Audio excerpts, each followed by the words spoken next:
దేవతామూర్తుల విగ్రహాల ప్రతిష్ఠ మండల కేంద్రమైన బట్టిప్రోలు పంచాయతీ పరిధిలోని అద్దేపల్లి గ్రామంలో శ్రీ సీతారామ కాపు సేవా సంఘం ఆధ్వర్యంలో నిర్మించిన నూతన రామాలయంలో శ్రీ సీతారామ లక్ష్మణ ఆంజనేయ విగ్రహాల ప్రతిష్ఠ కార్యక్రమం అత్యంత వైభవోపేతంగా జరిగింది. ఈ ప్రతిష్ఠా కార్యక్రమాన్ని వైకానస స్మార్త పండిత పరాశరం విజితేంద్ర దివి నాగశేషాచార్యుల పర్యవేక్షణలో విగ్రహాల ప్రతిష్ఠ గురువారం జరిగింది.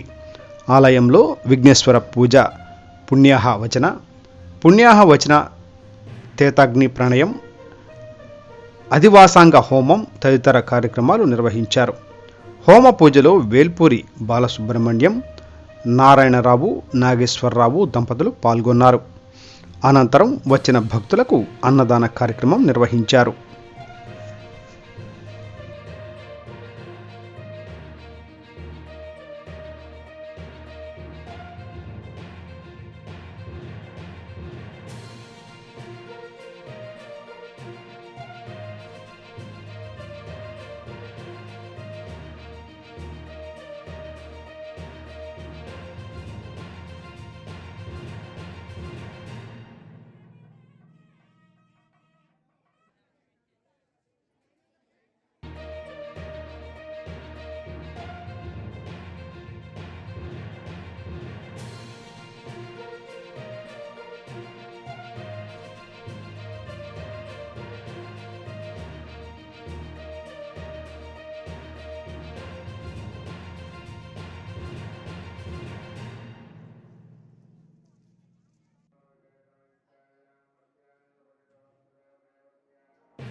నమో వెంకటేశాయ.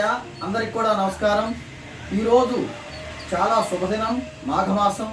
అనేక ప్రతిష్టా కార్యక్రమాలు, వివాహ కార్యక్రమాలు, శుభకార్యాలు అనేకం జరిగాయి. ఈరోజు భట్టిప్రోలు మండలం భట్టిప్రోలు అద్దేపల్లిలోని వేణుగోపాల స్వామి దేవస్థాన బజారులో కాపు సంఘం ఆధ్వర్యంలో త్రైవాన్య దీక్షతో శ్రీ సీతారామ మందిర ప్రతిష్టా మహోత్సవం అత్యంత వైభవేతంగా జరిగింది. భక్తులందరూ కూడా భక్తి శ్రద్ధలతో పాల్గొని ఈ ప్రతిష్టా మహోత్సవంలో స్వామివారిని దర్శించి అన్నదాన కార్యక్రమం కూడా 4,000 మందికి అన్నదాన కార్యక్రమం జరిగింది. అదేవిధంగా వెల్లటూరులో కూడా శ్రీ కోదండరామస్వామి దేవస్థాన ప్రతిష్టా మహోత్సవాలు జరిగినాయి. ఈ యొక్క కార్యక్రమంలో అందరూ కూడా పాల్గొని జయప్రదం చేశారు. నమో వెంకటేశాయ.